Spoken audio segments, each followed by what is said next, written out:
ധാർമ്മികത എന്ന വിഷയമാണ് അവർ ഉയർത്തുന്നത്. അപ്പൊ ബില്ലിന് ധാർമ്മികത നിയമമൂലമല്ലല്ലോ ഉണ്ടാക്കേണ്ടത് രാജ്യത്ത്.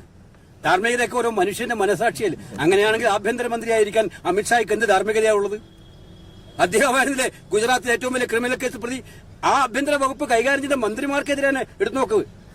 ക്യാബിനറ്റ് മന്ത്രി, സഹമന്ത്രിമാര് അവരെല്ലാം ക്രിമിനൽ കേസിൽ പ്രതികളായിരുന്നില്ലേ? അവരംഗീകരിക്കുമോ? ഇപ്പോ ധാർമ്മികതയെ കുറിച്ച് പറയുമ്പോൾ ധാർമ്മികതയാണെങ്കിൽ അന്ന് രാജിവെച്ചിരുന്നു അവര്. എന്തിനു മോഡി മുഖ്യമന്ത്രി ആയിരുന്നപ്പോഴേ ഏറ്റവും വലിയ പ്രയാസങ്ങൾ ഗുജറാത്തിലുണ്ടായത്. ധാർമ്മികത നമ്മുടെ രാജിവെച്ചോ? ധാർമ്മികത തീരുമാനിക്കേണ്ടത് ഓരോ മനുഷ്യരുമാണ്. ഞാനാണ് തീരുമാനിക്കേണ്ടത് ധാർമ്മികമായി ശരിയാണോ ഇല്ലയോ. ഇത് മാത്രമല്ല, എത്രയോ കേസുകൾ വളരെ വ്യാജമാണെന്ന് തെളിഞ്ഞു കഴിഞ്ഞു. ED രജിസ്റ്റർ ചെയ്യുന്ന കേസുകൾ, ED ആണല്ലോ ഇപ്പൊ ആയുധം. ഇതിനൊക്കെ പിന്നിൽ പ്രവർത്തിക്കാൻ പോകുന്ന ED ആണ്. സുപ്രീം കോടതി ഇപ്പോൾ EDയുടെ കാര്യത്തിൽ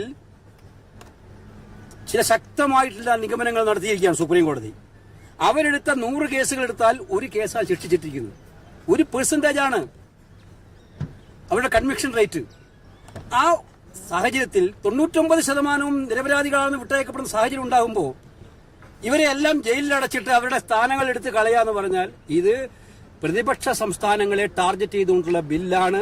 അവർക്ക് വേണ്ടി മാത്രമുള്ള ബില്ലാണ്. അവരെ ആ തെരഞ്ഞെടുക്കപ്പെട്ട ജനാധിപത്യമായി തിരഞ്ഞെടുക്കപ്പെട്ട സർക്കാരുകളെ അട്ടിമറിക്കാൻ വേണ്ടിയിട്ടുള്ള ഒരു ബ്ലാക്ക് മെയിലിംഗ് ബില്ലാണ് ഈ ബില്ല് എന്നുള്ളതിൽ സംശയമില്ല.